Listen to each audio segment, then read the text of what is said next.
여의도 어퍼컷입니다. 이 대통령이 어퍼컷하는 장면이 나오네.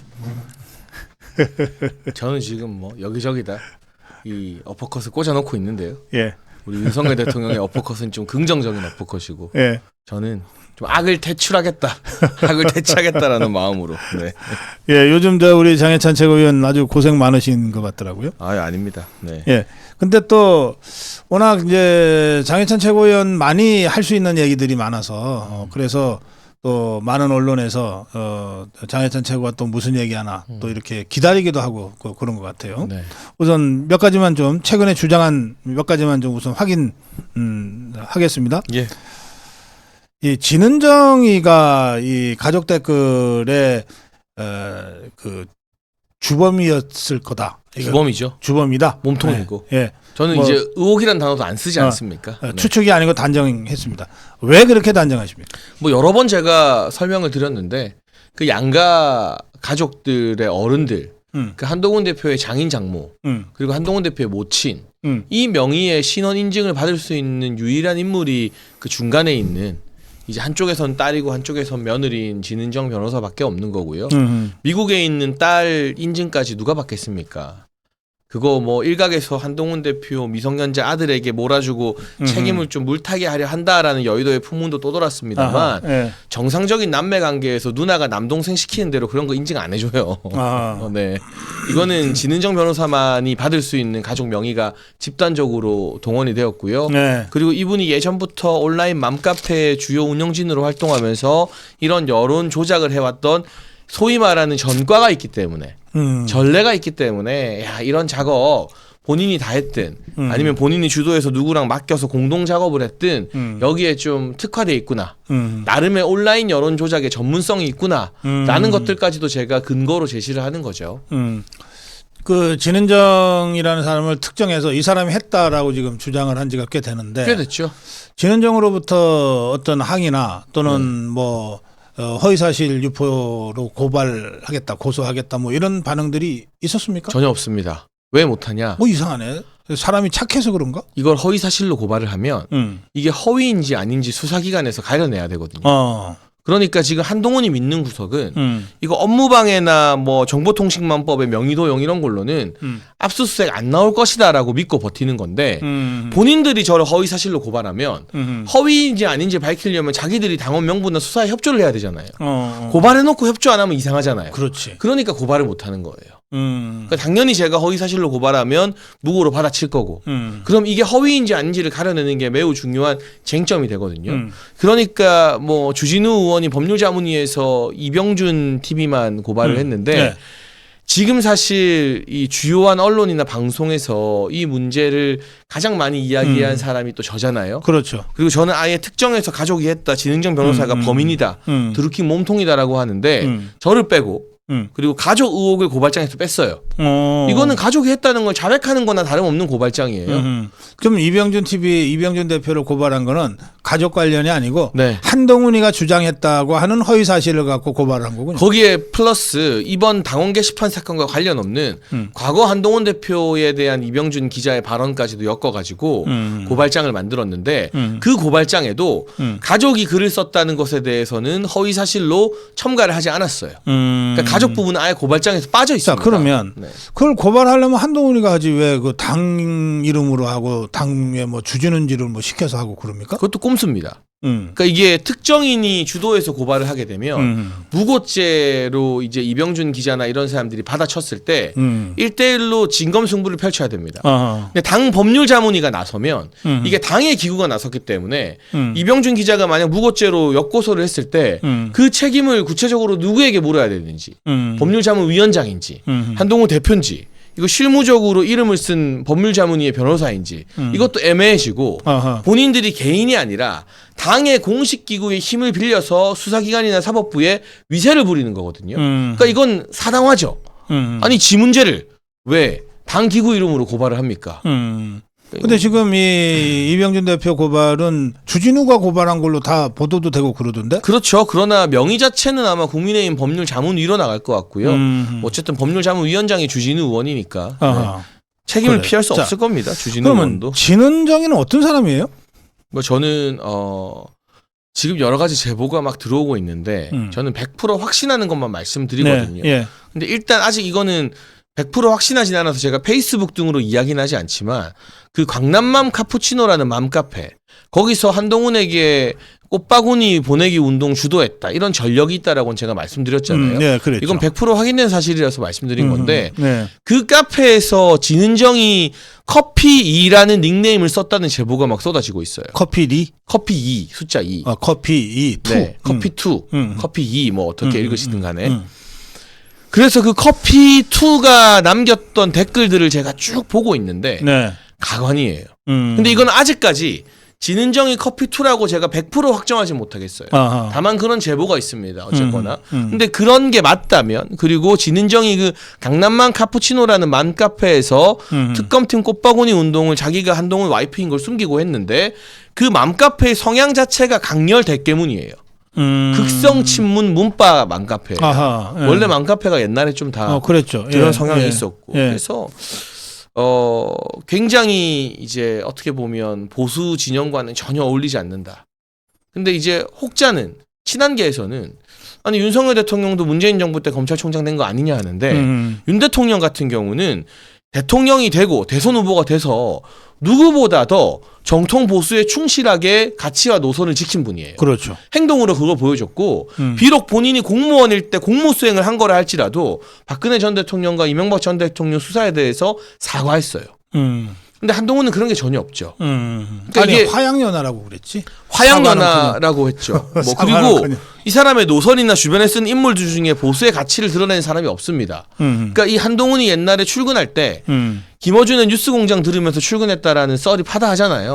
그거는 방송에서 제가 최초로 말한 건 아니고 여러 사람이 이야기했는데 그러니까 이게 김어준의 뉴스공장 애청자가 한동훈이라면 진은정은 그 강남맘 카푸치노 맘카페에서 촛불 시위 우리 많이 나가자 운동하고 그럼 강남 좌파 부부였네. 아 그렇죠. 박근혜 전 대통령 탄핵하자. 탄핵해야 된다. 그러려면 여론을 모아야 된다.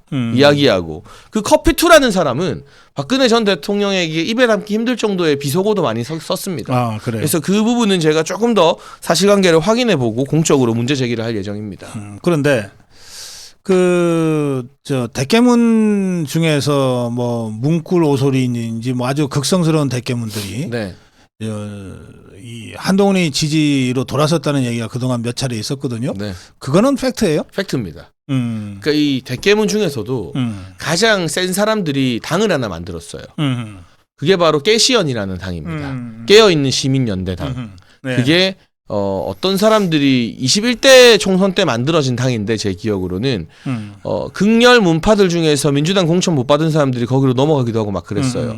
근데 그 깨시연당의 대표가 한동훈의 공식 기자 브리핑 뒤에 곽규택 대변인 옆에 서 있는 사진도 있습니다. 아, 그래요? 그리고 얼마 전에 국민의힘 당사 앞에서 소위 말하는 이 당원 게시판 당무감사 반대한다는 집회가 열렸는데 꼴랑 한 20명 모였더라고요.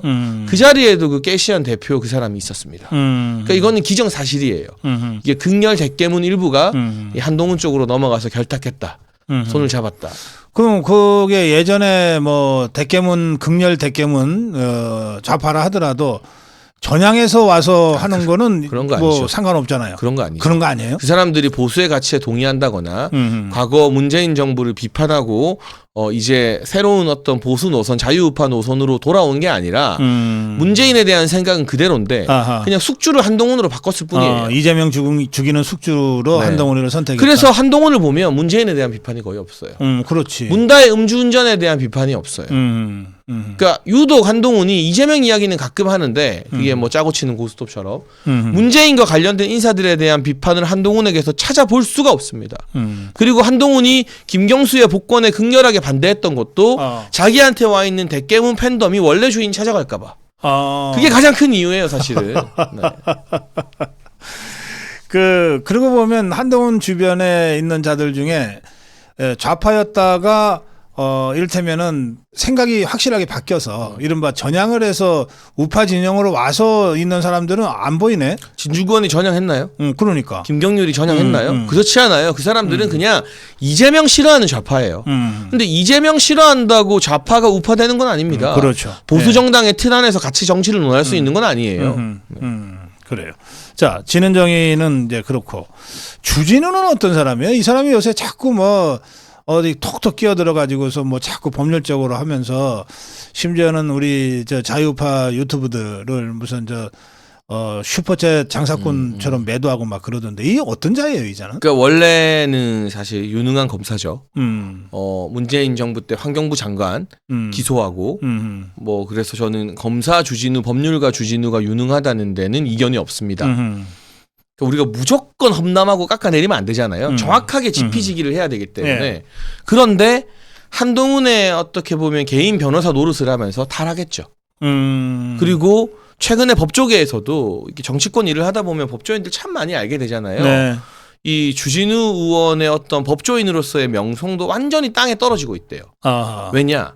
정당법 때문에 개인정보 보호 때문에 당원 명부 열람이 안 된다. 이 논리를 만든 게 주진우 의원이거든요. 예. 근데 이게 법조인들 봤을 때 말도 안 되는 소린 거예요.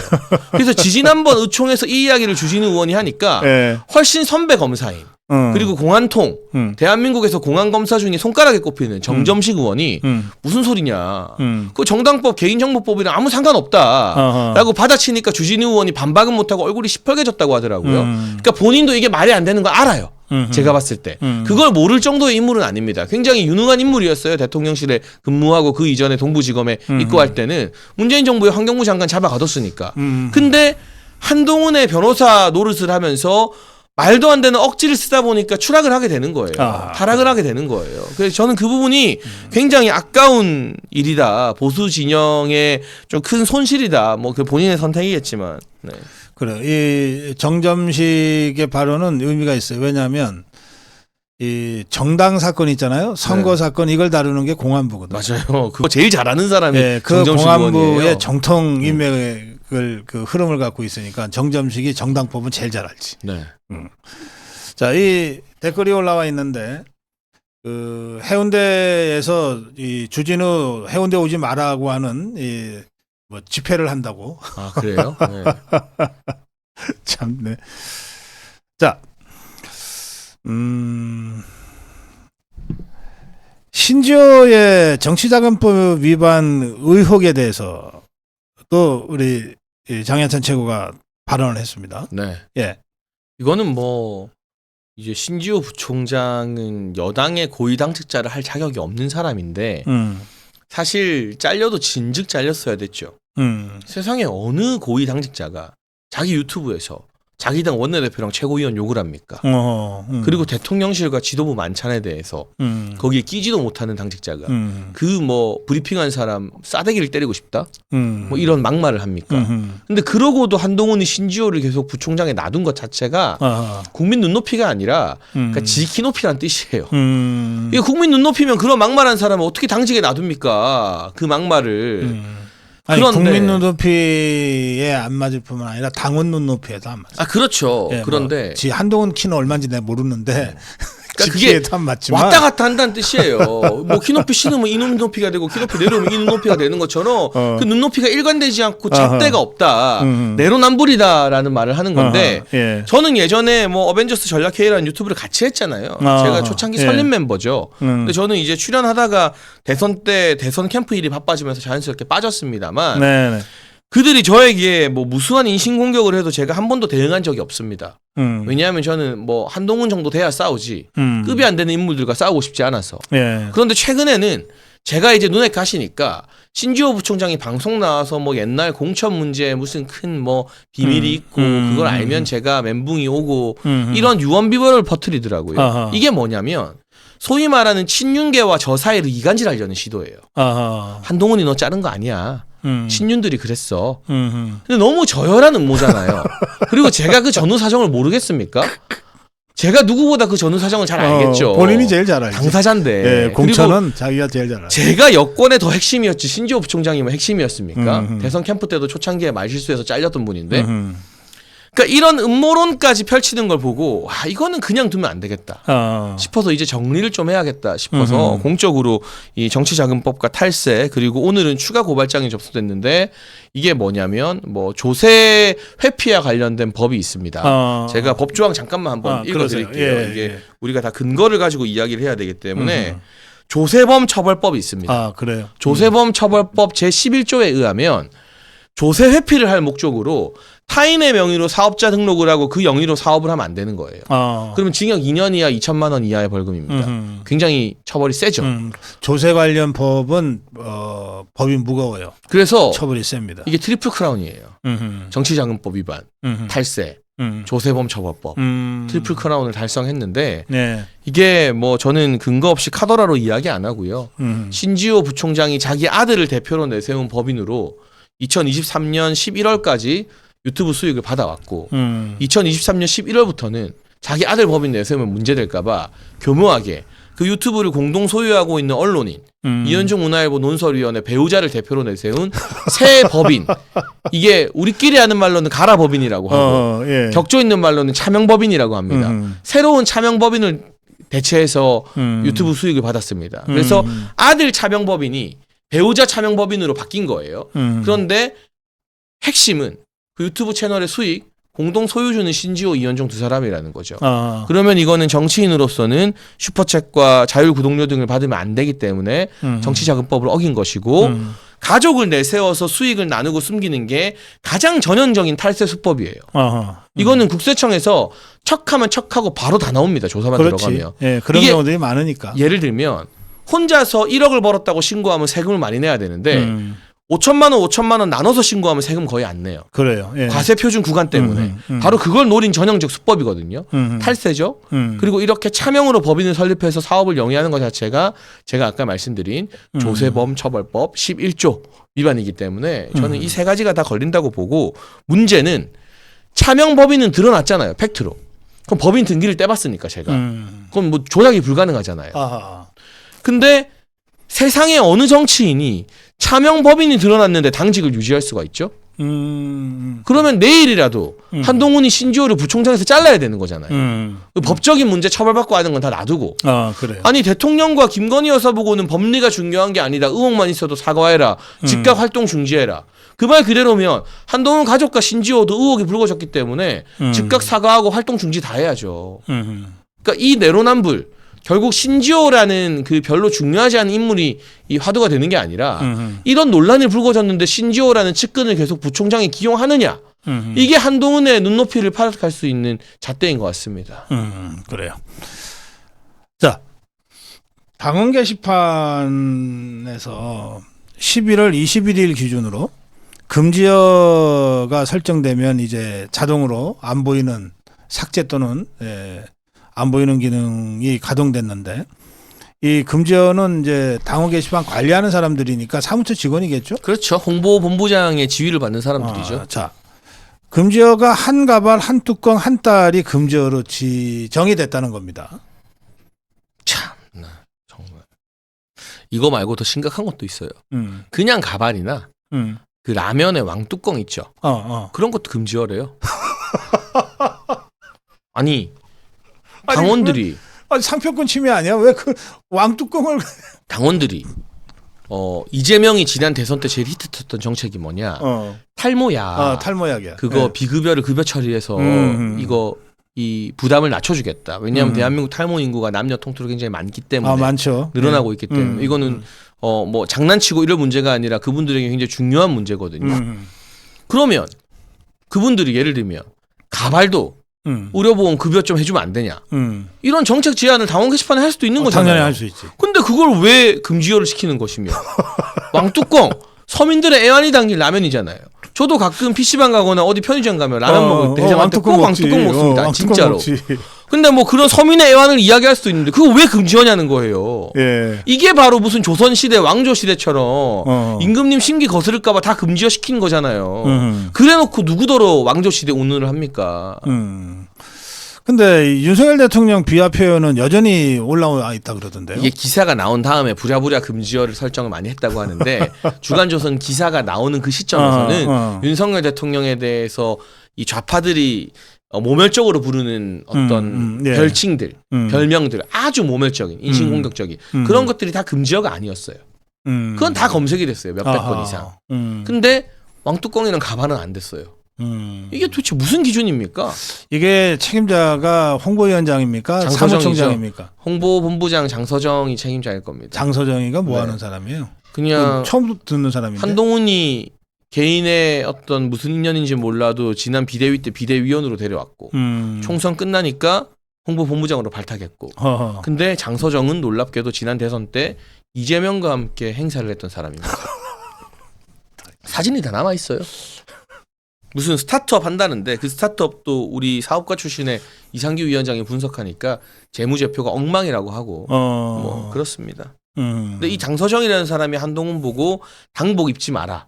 니트 입고 다녀라. 뭐 그런 걸 조언해주는 일종의 이미지 뭐 좋은가. 그래서 선거 뭐 때 그런 것 같아요. 이 선거 때 국민의힘 그 상징하는 빨간색 옷이 아니라 안 입고 뭐 혼자 뭐 사복 입고 다니고 그랬죠. 다른 후보들은 전부 다 선거복 입고 뛰는데. 네.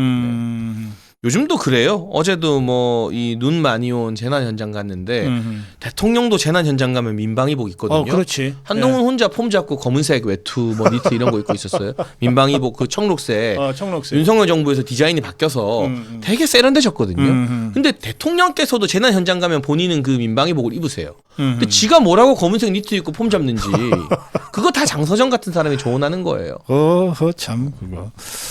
알겠습니다. 이게 뭐 정말 그러니까 할 이야기가 너무 많아요. 한동훈에 대해서는 완전히 까도 새로운 말도 안 되는 게 나오고 이제 진인정 커피투 이거 막 글 올라가면 난리 날 거고 해서 뭐 이게 뭐 시간이 부족합니다, 사실은. 네.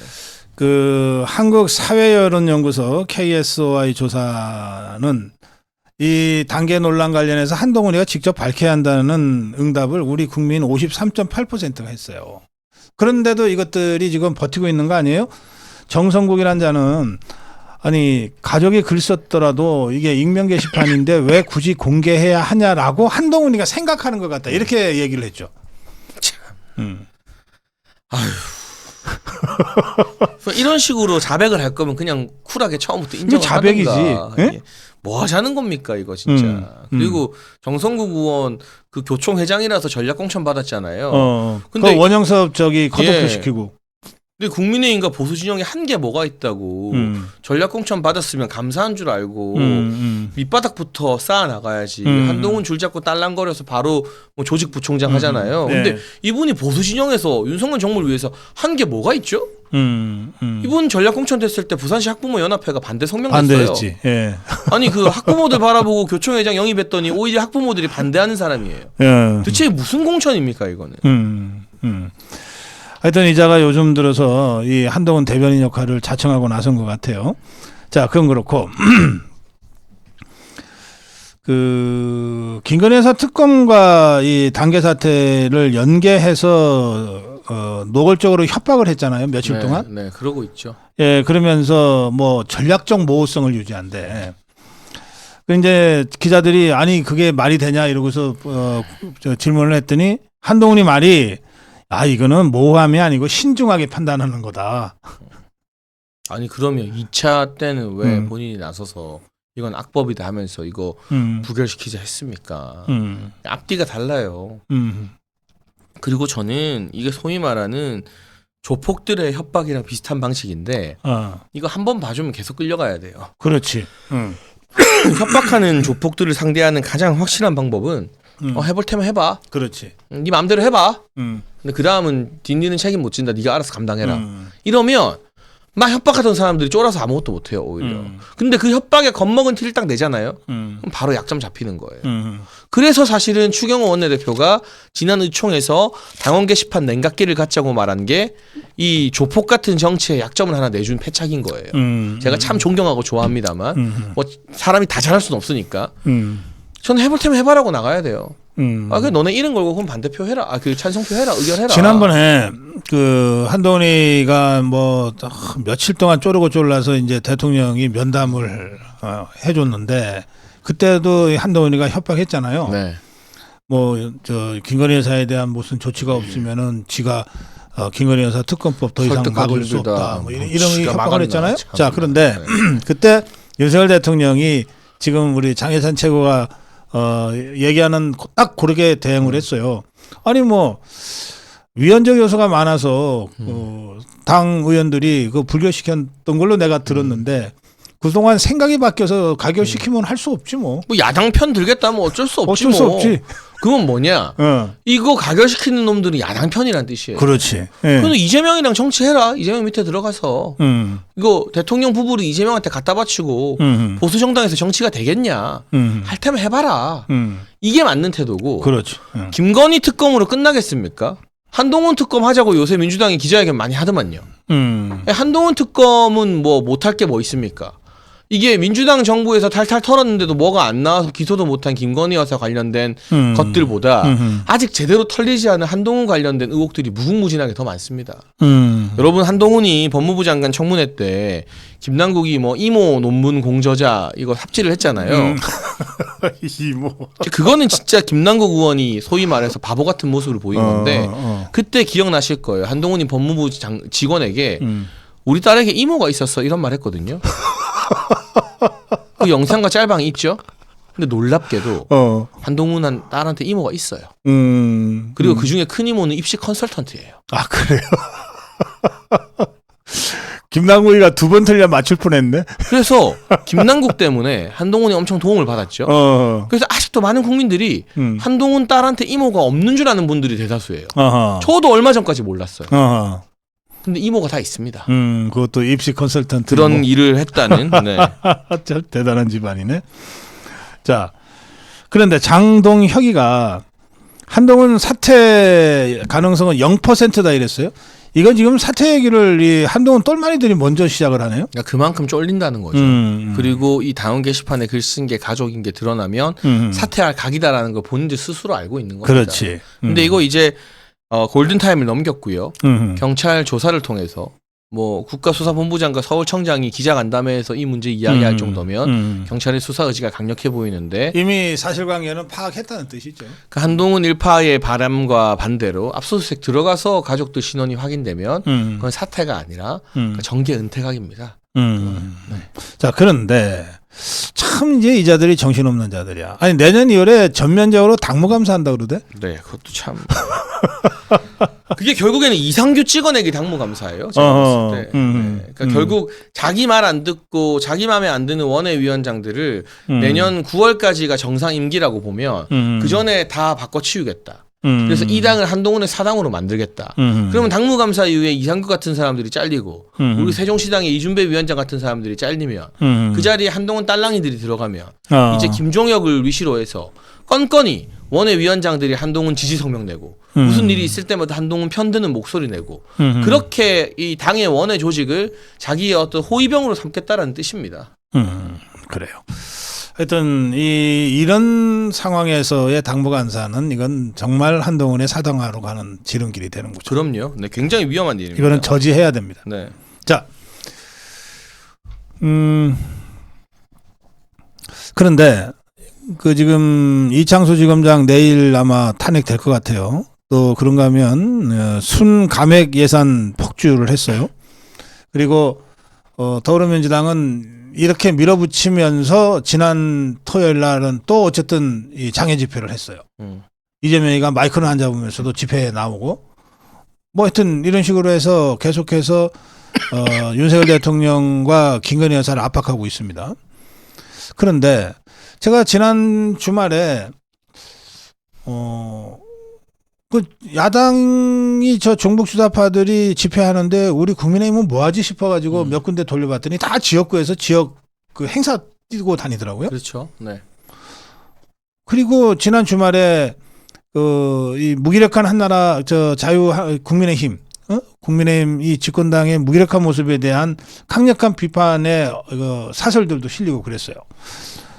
이거 국민의힘 이런 정도로 이 무능하고 무기력한 정당 이걸 어떻게 집권당이라고 계속 믿고 가야 되나 싶기도 하고 그래요.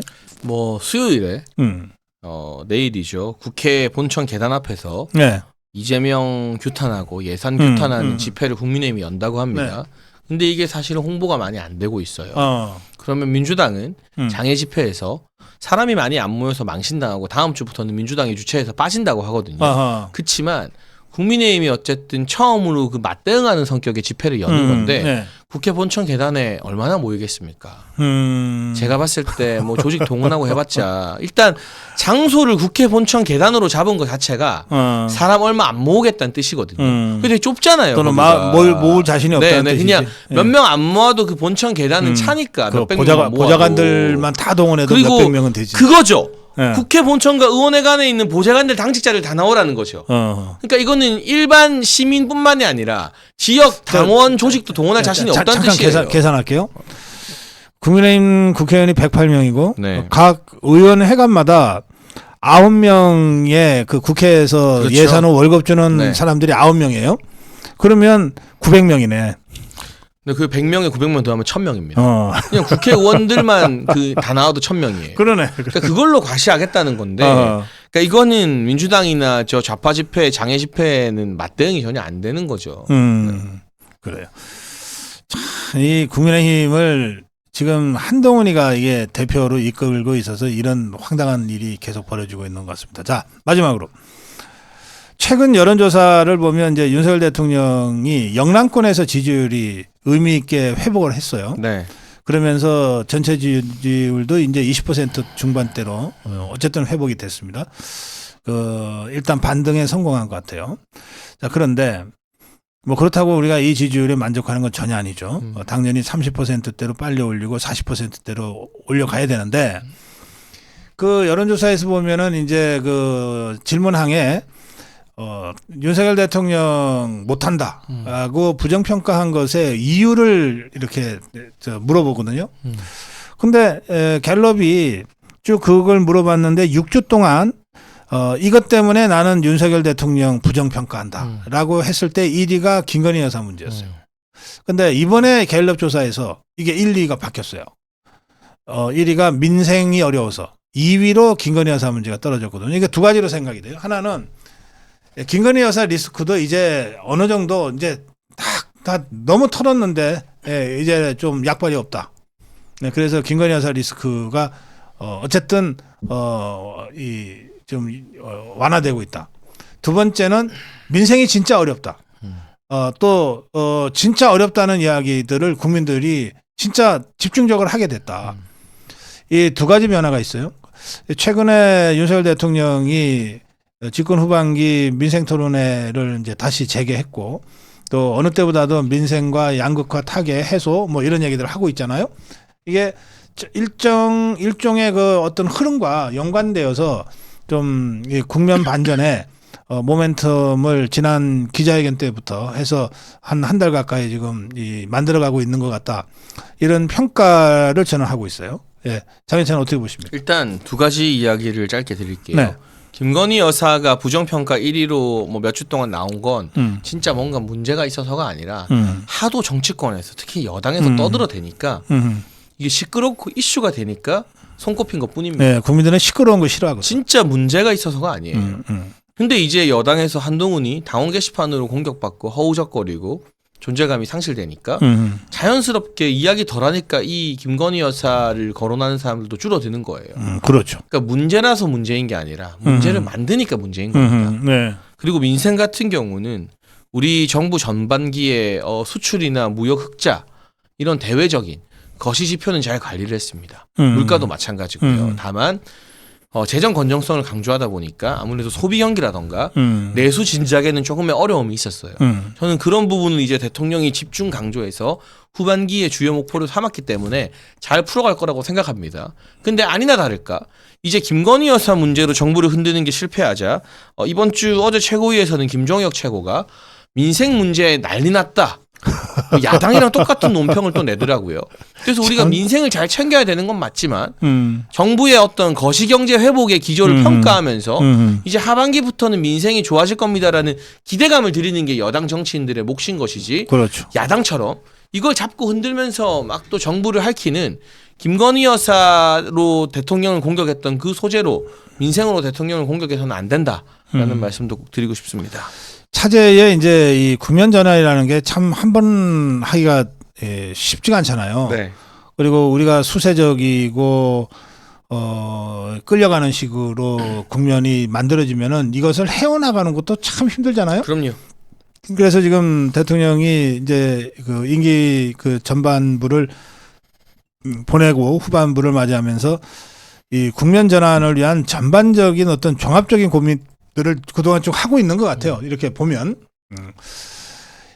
이 문제 관련해서 우리 장해찬 최고 지금 대통령과 법 여건에 대해서 어떤 얘기를 해주고 싶습니까? 뭐 일단은 이제 이 정책이나 메시지의 초점이 민생과 내수 경제 이런 쪽으로 맞춰지는 건 바람직하다고 생각합니다. 예. 근데 좀 더 와닿는 실질적 정책들을 시급하게 실행하기 위한 노력을 기울여야 되고요. 네. 어제 공주 산선시장 간 행보 참 좋아 보이더라고요. 거기서 뭐 일일 DJ도 하시고. DJ 했죠. 그 대통령은 사실 시장에 갈 때, 현장에 갈 때 가장 편안하고 아하. 좀 빛이 나는 것 같아요. 그래서 이 민생 토론에도 수십 회 잘하고 있지만 그 격식이나 이 카메라로 비춰지는 게 좀 딱딱해 보일 때가 있어요. 좀 그 형식이나 배경도 권위적으로 보일 때가 있고 그걸 어떻게 현장감 있게 녹일지 현장에서 일반 국민들과 만나서 간담회를 하고 이야기하는 그림을 만들지에 대한 고민이 필요하고 두 번째는 정부 부처와 대통령실에 대한 인적 쇄신. 이거 한동훈이 하라 해서 하는 게 아니고요. 한동훈이랑 상관없이 원래 대통령의 구상에 연말 연초쯤에 해야겠다 하는 그 인사 변화로 좀 느슨해진 정부 부처와 대통령실의 기강을 꽉 잡고 윤석열 정부 임기 반이나 남았다. 이 반 동안 우리가 강력한 힘과 추진력으로 대한민국 다시 살리겠다. 이 메시지를 줄 수 있는 그러한 어떤 인사들이 12월께에는 연말 연시에 발표가 되어야 된다고 생각합니다. 예. 그 지금 연말 연시가 좀 여러 가지로 실제로 바쁘기도 하고 마음이 바쁘기도 한데 정치인들은 그러니까 연말 연시에 뭐 인사도 드려야 돼. 또 뭐 수많은 모임들과 송년 모임들이 있기 때문에 다 지역구에 내려가서 뭔가 또 해야 돼. 그리고 정규국이 끝나고 나면은 의정활동 보고서라는 형태로 또 지역 주민들한테 또 설명을 해야 돼. 뭐 하여튼 바쁠 거예요. 그런데 좌파들은 바빠도 이렇게 안 바빠요. 어떻게 하면 윤석열 대통령 끌어내릴 거냐라고 바쁜 거예요. 어떻게 하면 김건희 여사를 좀 제대로 더 공격해 볼 거냐로 바쁜 거란 말이에요. 예, 그래서 종북 주사파들은 전략적으로 바쁘고 우리 자유파 국민들은 그야말로 자유파 정치인들은 그냥 지 일 때문에 바쁜 거예요. 그러니까 이걸 바라보는 우리 자유파 국민들은 어디다가 기대고 의지하고 뭘 좀 그래도 작은 희망이라도 찾을지 이런 데 대한 정말 막막함이 있고 답답함이 있어요. 예, 그래서 저는 이 상황에서는 어쩔 수 없다. 국민의힘한테는 더 이상 기대하지 말자.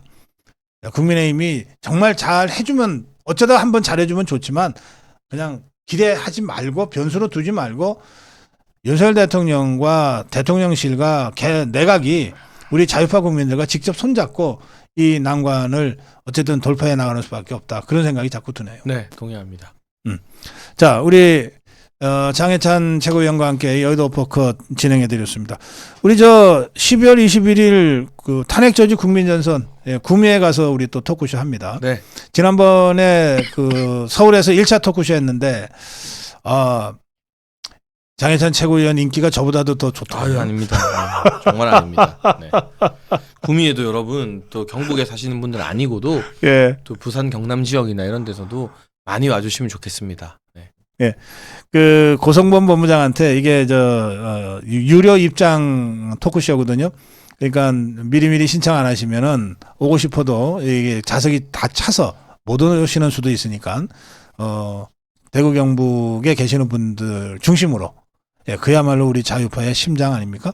중심으로 탄핵 저지에서 윤석열 대통령 지키자고 하는 전국 순회 토크쇼 구미 순서를 여러분들 다 함께 해주시기 바랍니다. 자, 여의도 오퍼컷 장해찬 최고위원과 함께했습니다. 고맙습니다. 감사합니다.